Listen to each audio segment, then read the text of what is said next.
How much is silence worth when time is compounding in the dark? I didn't know the exact moment my money began earning more than the people fighting over it. There was no bell, no announcement, no letter slid under a door. Just quiet arithmetic, ticking forward while voices around me rose over coffee cups, inheritance spreadsheets, and petty accusations. While they argued over pennies, who paid for what, who deserved which sliver, interest was doing what interest always does when left alone. It was growing, patient, relentless, unforgiving. By the time anyone bothered to listen to me, a bond they'd all dismissed as probably worthless had swelled from $400,000 into something far more dangerous: leverage. $670,000 in accumulated interest, to be exact. A number so large it made the room go quiet when I finally said it out loud. But I'm getting ahead of myself. The truth is, this story didn't begin with a bank statement or a courtroom.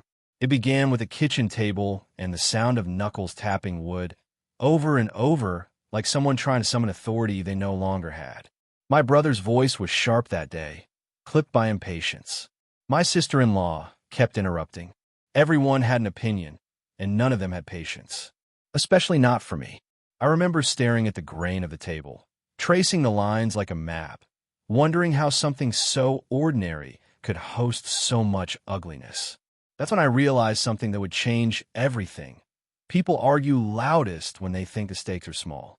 They thought the bond was gone, misplaced, forgotten, a relic from another era, issued decades earlier, tucked away in a safety deposit box no one bothered to open after my father died. Old paper, they called it. Probably expired. Someone laughed. Someone else shrugged. And just like that, they mentally wrote off $400,000 because it didn't fit neatly into their need for immediacy. Meanwhile, compound interest was sharpening its teeth. I said nothing, not because I didn't know, but because I did. I had already seen the statements. I had already made the phone calls. I had already felt the quiet certainty settle in my chest like a stone. When you know the truth, you don't rush. You wait. You let people reveal themselves. They argued over who paid for Dad's medical bills, over who deserved reimbursement for gas money, over who should get the antique clock that never worked. Pennies, literal pennies, tallied with righteous fury. And every minute they spent tearing each other apart, that bond kept accruing value, interest stacking on interest, year after year, untouched. There's a particular cruelty in watching people dismiss what will later undo them. It's like standing on a riverbank, watching someone argue about the price of a boat rental while the current rises behind them. You can warn them, or you can wait until the water speaks for itself. I chose to wait, because I knew something they didn't yet understand. This wasn't about money anymore. It was about respect, about who was ignored, about who was assumed to be clueless because she spoke softly and asked too many questions. They mistook my silence for confusion. They mistook my age for weakness. And they mistook time for something they could afford to waste. Interest, however, does not waste time. By the time they finished counting their pennies, the number attached to my name would be large enough to force the truth into the open, large enough to end the arguments, large enough to change the balance of power in that room forever. And when it finally surfaced, no one would be laughing. My name is Eleanor Whitmore, and at the time all of this unfolded, I was 63 years old, an age where people assume you've either hardened into irrelevance or softened into harmlessness. I was neither. I had simply learned when not to speak. I had spent most of my adult life working in the quiet corners of financial compliance, the unglamorous back rooms where documents are checked, signatures verified, and small inconsistencies quietly unravel large lies. It wasn't a career that impressed people at dinner parties, which suited me just fine. I wasn't interested in applause. I was interested in accuracy, in patterns, in patience. I was also the eldest child, a role that trained me early to absorb tension without reflecting it. When my parents argued, I mediated. When my younger brother failed, I smoothed it over. When my father grew ill, I handled the paperwork while everyone else handled their emotions. Over time, people began to see me as background infrastructure, necessary but invisible. That invisibility would become my greatest advantage. By the time my father passed, I was already widowed, already accustomed to long silences and self-reliance. Grief didn't break me, it sharpened me. I learned that loss clarifies priorities with brutal efficiency. You stop chasing approval. You stop explaining yourself to people committed to misunderstanding you. You begin to observe instead. And observe I did. At family gatherings, after the funeral, I noticed how my brother dominated conversations with certainty he hadn't earned. How his wife spoke with the confidence of someone who believed repetition could turn opinion into fact. I noticed how decisions were made quickly, loudly, and with very little documentation. I noticed how often my name was followed by phrases like "she probably doesn't remember" or "Eleanor wouldn't care." They were wrong about the remembering. They were wrong about the caring. What they weren't wrong about was my restraint. I didn't interrupt. I didn't challenge. I let them believe I was disengaged, lost in my own thoughts, too tired to keep up. The truth was simpler and more dangerous. I was listening. I kept notebooks, nothing dramatic, just dates, phrases, small contradictions. I copied emails. I requested duplicates of statements just in case. Old habits die hard. When you spend a career making sure other people's numbers add up, you don't suddenly stop checking your own. That's how I found the bond. It wasn't luck. It was curiosity paired with experience. A line item buried deep in an old inventory list from my father's estate, typed in a font no one used anymore. Most people skimmed past it. I didn't. I recognized the issuer immediately. I recognized the structure. And most importantly, I recognized the mistake everyone else was making. They assumed time had erased its value. But time doesn't erase well-constructed financial instruments. It rewards them. When I realized what I was looking at, I didn't celebrate. I didn't tell anyone. I simply sat at my desk and felt something settle into place. Not triumph. Clarity. The kind that comes when the fog lifts and you understand exactly where you stand in relation to everyone else. I understood then that this wasn't going to be resolved through shouting matches or emotional appeals.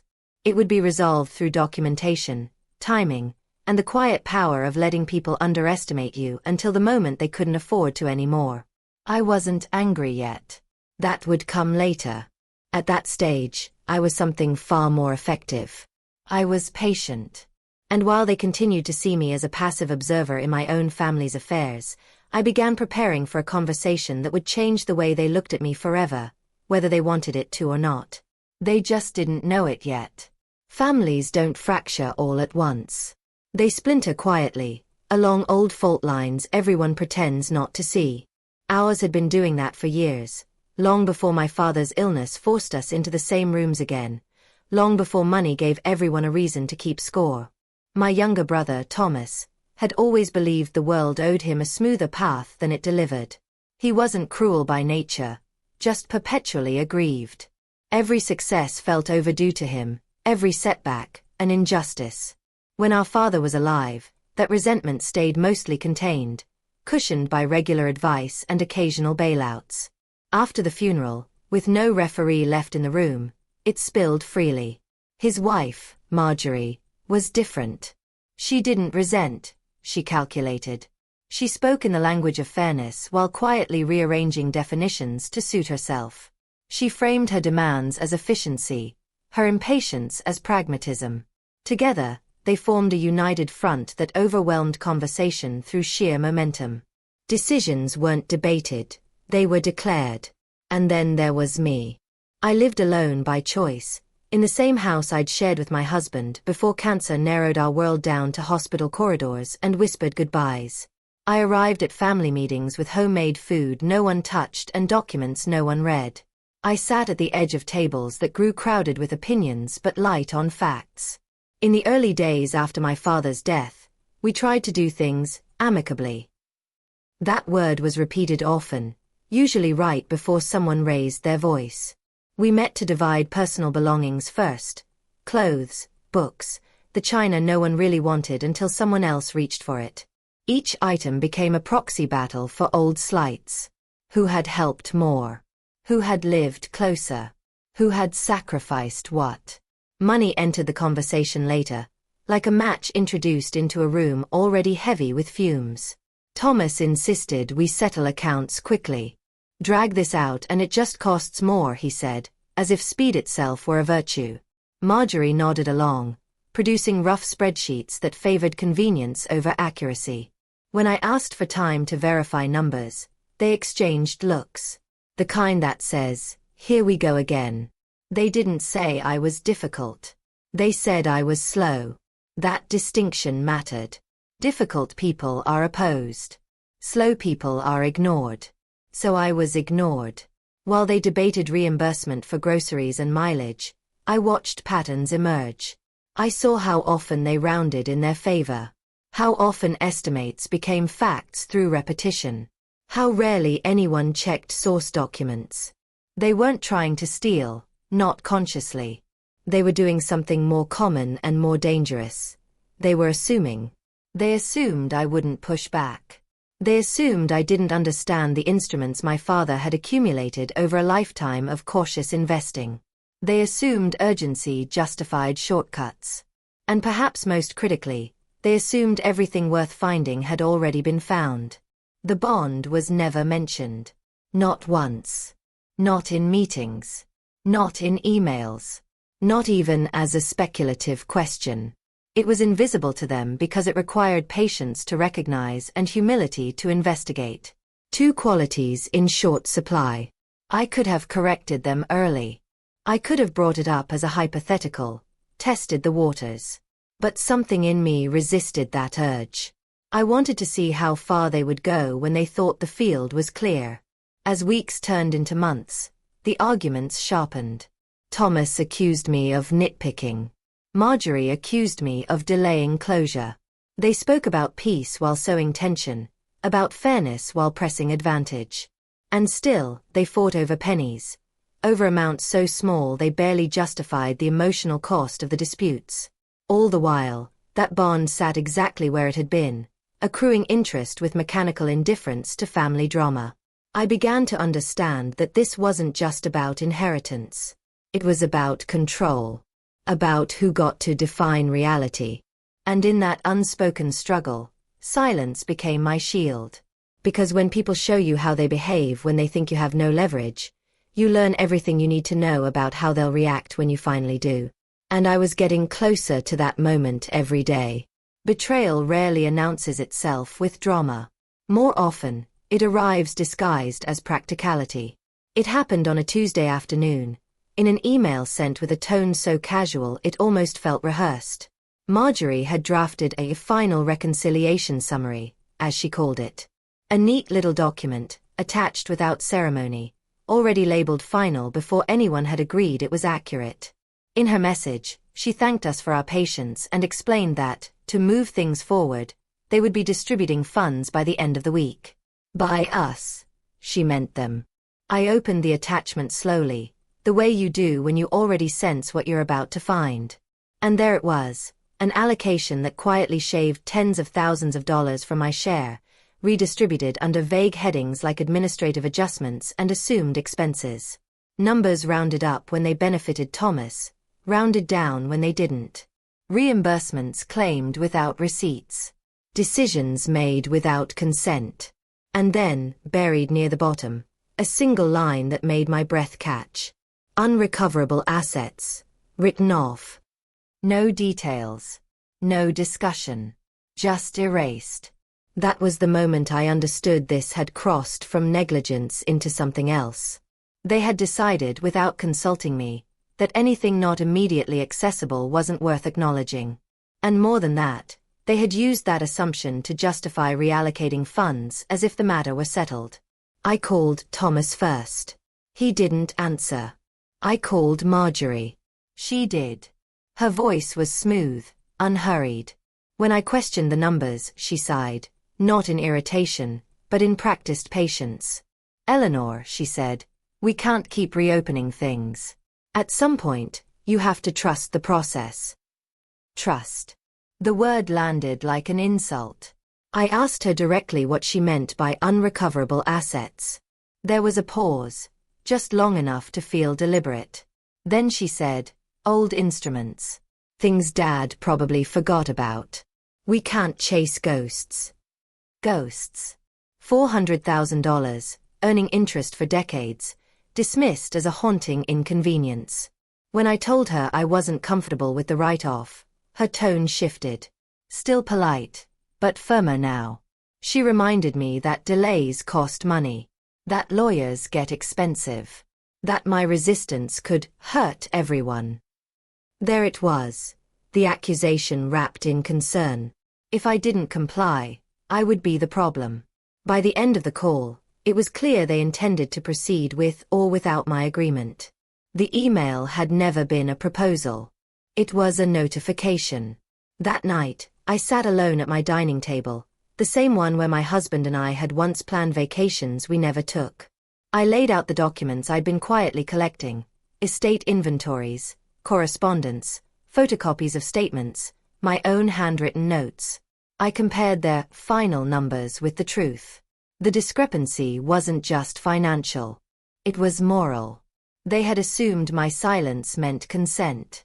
They had mistaken my restraint for confusion. And now, emboldened by their own momentum, they were prepared to lock those assumptions into permanence. Something hardened in me then, not anger exactly, but resolve. Because betrayal doesn't always come from malice. Sometimes it comes from people deciding your voice is inconvenient. From rewriting reality while expecting you to nod along for the sake of peace. I realized that if I let this stand, it wouldn't end with money. It would end with precedent. With my role in the family permanently reduced to an obstacle to be managed. And for the first time since my father's death, I allowed myself to feel something sharp and clarifying. They thought the bond was gone. They thought time had erased it. They were wrong. And soon, very soon, I was going to make sure they understood exactly how wrong they were. The moment I decided not to protest emotionally was the moment everything changed. Emotion invites debate. Facts end it. The morning after that email, I made coffee, opened my notebook, and treated my own family the way I had treated corporations for decades. As a compliance problem that required documentation, verification, and timing. No confrontation. No warnings. Just methodical work. I began with the bond itself. The certificate had been issued more than 30 years earlier, a long-term government-backed instrument my father had purchased during a period when interest rates rewarded patience. It wasn't flashy. It wasn't designed to be traded. It was designed to sit quietly and grow. Exactly what it had done. I contacted the issuing institution first, not with accusations, but with questions. Polite ones. Specific ones. I confirmed the serial number, the issue date, the compounding structure. I requested a full interest accrual history. I asked about redemption procedures. Every call was logged. Every email archived. Then I contacted the estate attorney, one they believed was basically done. I didn't tell him about the family conflict. I told him I'd found an omission. Lawyers understand omissions. They are allergic to them. Within 48 hours, I had written confirmation that the bond was not only valid, but very much alive. The accrued interest alone exceeded the principal. $400,000 had become $670,000 in interest, compounding steadily while everyone else argued over grocery receipts. I remember reading that number and feeling nothing. No triumph. No relief. Just confirmation. Numbers don't celebrate. They simply are. Next, I reconstructed the paper trail. I traced how the bond had been listed, then ignored. How it had been mentally categorized as obsolete without investigation. How that assumption had justified its exclusion from calculations. I printed everything. Highlighted inconsistencies. Created timelines. I didn't tell Thomas. I didn't tell Marjorie. I let them continue as they were, sending follow-ups, pressing for signatures, warning about delays. Every message they sent only strengthened my position. Pressure reveals intent. The hardest part was restraint. There is a temptation when you hold proof, to reveal it immediately, to end the discomfort, to reclaim dignity. But timing is everything. Reveal too early, and people adjust. Reveal too late, and damage sets in. I waited until they made one crucial mistake. They transferred funds. Not all of them. Just enough to formalize their version of reality. A partial distribution, executed without unanimous consent, based on their final numbers. That action mattered. It transformed assumption into action. Only then did I respond. My email was brief. No emotion. No accusations. I attached documentation. Official statements. Legal confirmations. Accrual histories. I stated plainly that a significant estate asset had been improperly excluded, that its current value exceeded $1 million when combined with principal, and that any distributions made prior to full reconciliation were premature. I ended with a single sentence. Please advise how you wish to correct this. I didn't CC extended family. I didn't threaten legal action. I simply placed reality on the table and waited. The response wasn't immediate. When it came, it wasn't from Thomas or Marjorie. It was from the attorney. And it began with the words, "We need to pause everything." That was when I knew the balance had shifted. Because investigations don't just uncover facts. They change the temperature of the room. They turn noise into silence. They force people who relied on momentum to stop moving. And in that sudden stillness, the truth had space to speak. The only question left was how everyone would handle hearing it. Silence after revelation is never empty. It's crowded with recalculations. For 3 days after the attorney's email, no one contacted me directly. No calls. No texts. Just a sudden, unnatural quiet that told me everything I needed to know. Thomas and Marjorie were no longer arguing about pennies. They were scrambling to understand how a woman they had dismissed as slow had outpaced them without ever raising her voice. When the meeting request finally came, it was carefully worded. Clarification session, they called it. Neutral ground. The attorney's office. Mid-morning, when emotions are supposedly manageable. I agreed without conditions. I arrived early, as I always do. Sat with my hands folded.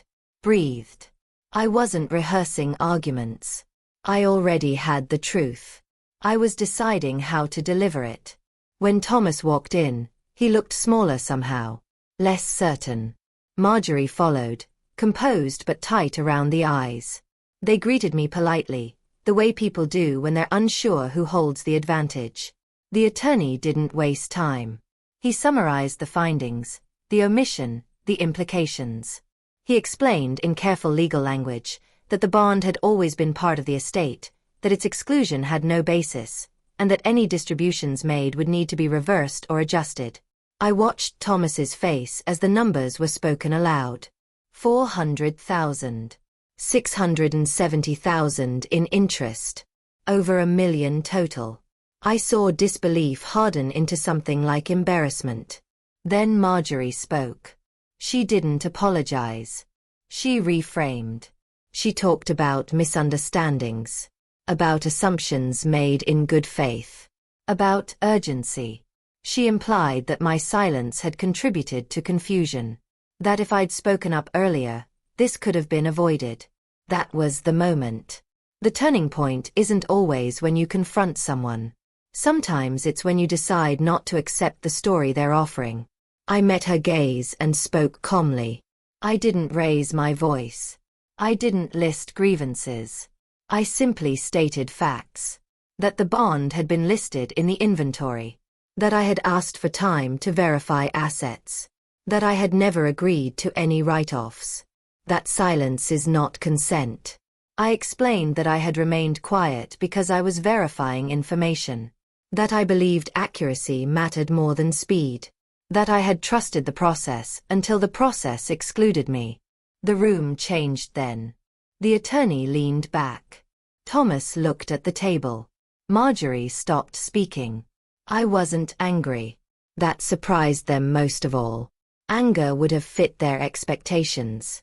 Calm did not. I concluded by saying I wasn't interested in punishment. I was interested in correction, in fairness, in ensuring no further actions were taken without unanimous agreement. And then I made my decision clear. If they wished to proceed cooperatively, I was prepared to do so. If not, I was fully prepared to let the legal process continue without intervention. I had documentation. I had time. And now, I had leverage. It wasn't a threat. It was a boundary. That was when Thomas finally spoke. His voice was quieter than I'd ever heard it. He said he hadn't known. That he trusted Marjorie to handle the details. That he didn't mean for this to happen. I believed him. And I also understood that intention doesn't erase impact. The meeting ended without resolution, but with something more important, recognition. They no longer spoke over me. They no longer assumed. They asked. As I walked out of that office, I felt something lift. Not victory, but alignment. I had chosen how to be seen. Not as difficult. Not as slow. But as someone who knows exactly what she's doing. And from that moment on, nothing would proceed without my consent. Poetic justice doesn't announce itself with fireworks. It arrives with paperwork. The consequences began unfolding quietly, the way all lasting corrections do. First came the reversal. The partial distributions Thomas and Marjorie had rushed through were formally paused, then unwound. Funds were returned to the estate account under the attorney's supervision, each transaction documented with a precision that left no room for reinterpretation. Watching that process was strangely calming. There was no shouting, no gloating, no dramatic confrontation. Just signatures, confirmations, and revised statements. The same tools I had used my entire career, now restoring balance to a situation distorted by assumption. Next came recalculation. With the bond properly accounted for, the entire estate shifted. Percentages changed. Projections changed. What had once felt like a shrinking pie suddenly expanded into something undeniably substantial. And with that expansion came an unavoidable truth. The person who had insisted on accuracy had been right all along. Thomas struggled with that. I could see it in the way he avoided my eyes during follow-up meetings, in the way his voice softened when he addressed me. He wasn't ashamed of the money. He was ashamed of the misjudgment, of having underestimated someone he'd known his entire life. Marjorie handled it differently. She became meticulous overnight. Emails grew longer. Language grew cautious. Every claim came with documentation, every proposal with qualifiers. She never acknowledged fault directly, but her behavior shifted in ways that mattered more than an apology ever could. Control had slipped from her hands, and she knew it. The most significant consequence, however, wasn't financial. It was structural. The attorney insisted on new safeguards. Dual approvals. Written consent from all beneficiaries before any action. Transparency built into every step. What had once been managed through informal consensus was now governed by clear rules. And those rules protected me. For the first time since my father's death, I felt included not as an afterthought, but as an equal. My questions were answered. My concerns addressed. My requests respected. Not because I demanded it, but because the process now required it. There was a moment, weeks later, when Thomas called me directly. No agenda. No spreadsheets. Just a call. He said he'd been thinking about how quickly they'd dismissed the bond. How easily they'd assumed. He admitted that if the roles had been reversed, he might not have handled it any better, but that didn't make it right. He didn't ask for forgiveness. He acknowledged reality. That mattered. The final accounting reflected fairness in a way the initial drafts never had. Each of us received what was rightfully ours, calculated with care, supported by documentation. The bond, once written off as a ghost, now stood as the largest single asset in the estate. When the last papers were signed, there was no celebration. Just relief. Justice, I've learned, doesn't always feel triumphant. Sometimes it feels like exhaling after holding your breath for far too long. They had argued over pennies. The numbers had settled the matter. And in doing so, they had rewritten the family hierarchy in a way no argument ever could. Once the papers were signed and the funds distributed, something unexpected happened. Life went quiet. Not the tense silence of avoidance, but the softer kind, the absence of constant vigilance. No more emails demanding immediate responses. No more meetings framed as emergencies. No more feeling that if I looked away for a moment, something important would be decided without me. I returned to routines I hadn't realized I'd abandoned. Morning walks. Long books. Dinners eaten without documents spread across the table. Grief, which had been crowded out by logistics and tension, finally had space to surface. I missed my father then, in a way that felt cleaner, less entangled. Thomas and I began speaking again, carefully at first. Conversations about ordinary things. His garden. My neighbor's dog. The weather. We avoided the estate, not out of denial, but because there was nothing left to resolve. The issue had been settled properly, and neither of us wanted to reopen it. Marjorie remained polite. Distant. I didn't mind. Not every relationship needs repair to allow peace. Some simply need boundaries. What surprised me most was how the experience changed the way I saw myself. For years, I had mistaken endurance for virtue. I had believed that absorbing discomfort kept things running smoothly. That staying quiet preserved harmony. But harmony built on exclusion isn't harmony at all. It's convenience. Standing my ground hadn't made me harder. It had made me clearer. I used part of my share to do something I'd postponed for decades. I endowed a small scholarship at a local community college, designated for women returning to education later in life. No announcement. No plaque. Just quiet assistance for people who, like me, had learned patience the hard way. The rest, I invested conservatively. Old habits, after all. Occasionally, I thought about the bond, how close it had come to being erased by assumption. How easily its value could have been lost not through theft, but through haste. It became a symbol to me, not of money but of time. Of what grows when left undisturbed.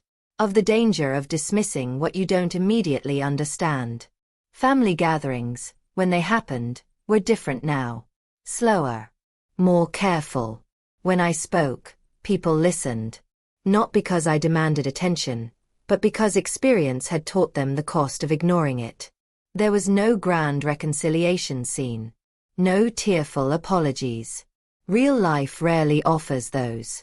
What it offered instead was respect, earned, not requested. And that was enough. I had entered the conflict believing I was defending an asset. I emerged understanding I had defended something far more important. My right to be seen, heard, and included in decisions that affected my life. In the end, the money settled. The dust cleared. What remained was a quieter strength, one I carried forward not as armor, but as awareness. Because once you learn that silence can be strategic, but also that it must eventually speak, you never unlearn it. And you never let yourself be written out again. There is a lie we tell ourselves about conflict, that the loudest voice wins, that speed equals strength, that whoever pushes hardest must be right. I believed that lie once, or at least I behaved as though it were true. I thought endurance was the same as wisdom, that patience meant waiting indefinitely for others to act fairly. What I learned is simpler, and harder. Time doesn't reward noise. It rewards structure. That bond didn't grow because anyone fought for it. It grew because it was designed well and left alone.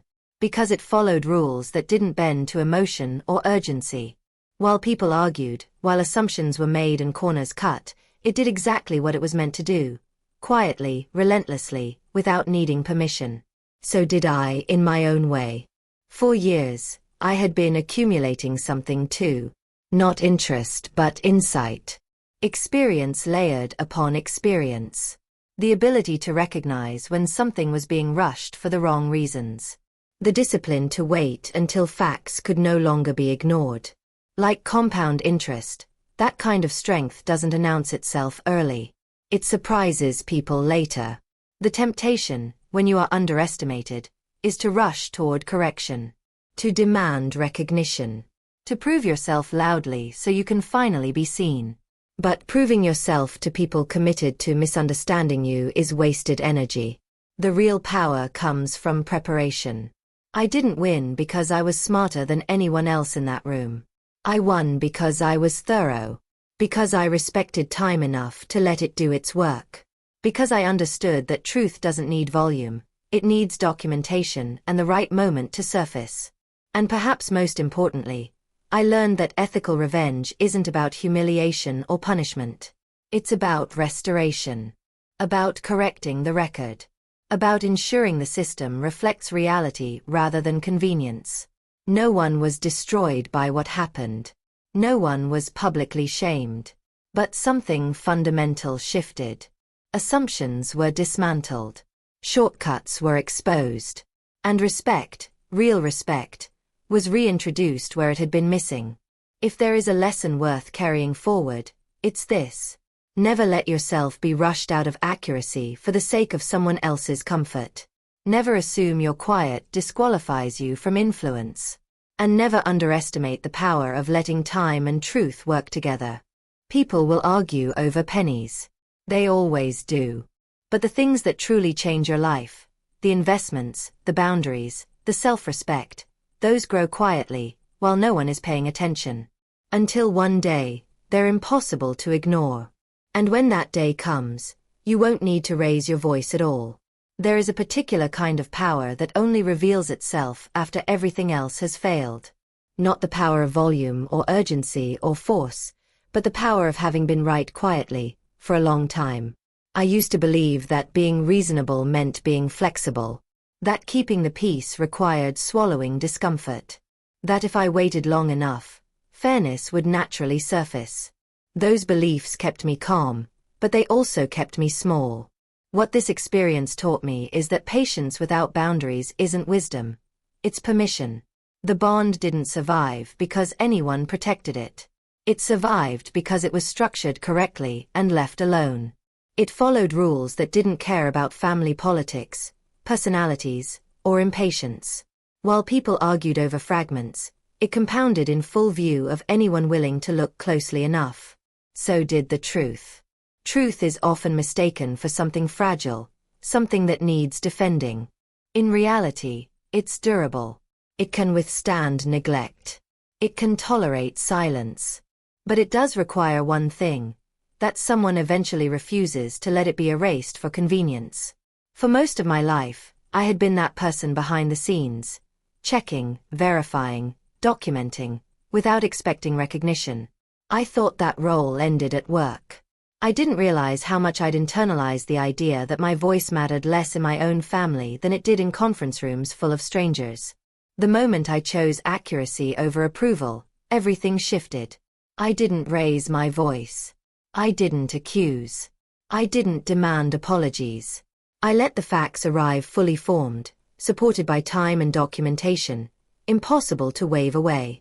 That is the kind of reckoning people don't forget, not because it humiliates them, but because it removes all their excuses at once. Ethical revenge isn't loud. It doesn't seek to hurt. It seeks to correct. It restores balance without creating new damage. And most importantly, it teaches people how to treat you going forward. Afterward, no one rushed me again. No one spoke over me. No one assumed my silence meant ignorance. Not because they feared me, but because they finally understood me.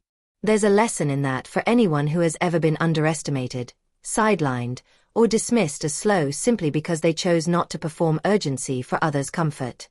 You don't owe immediacy to people who won't respect accuracy.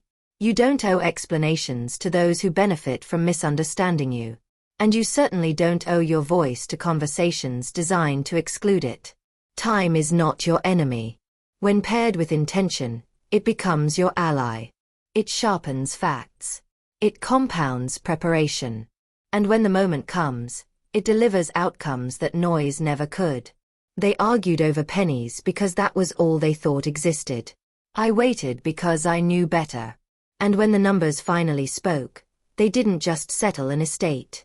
They settled a question I'd carried quietly for years: whether patience, when guided by self-respect, is weakness or strength. Now I know the answer. It's strength that doesn't need witnesses. And once you understand that, you stop rushing to be heard. You let the truth arrive on its own terms, fully grown, impossible to ignore.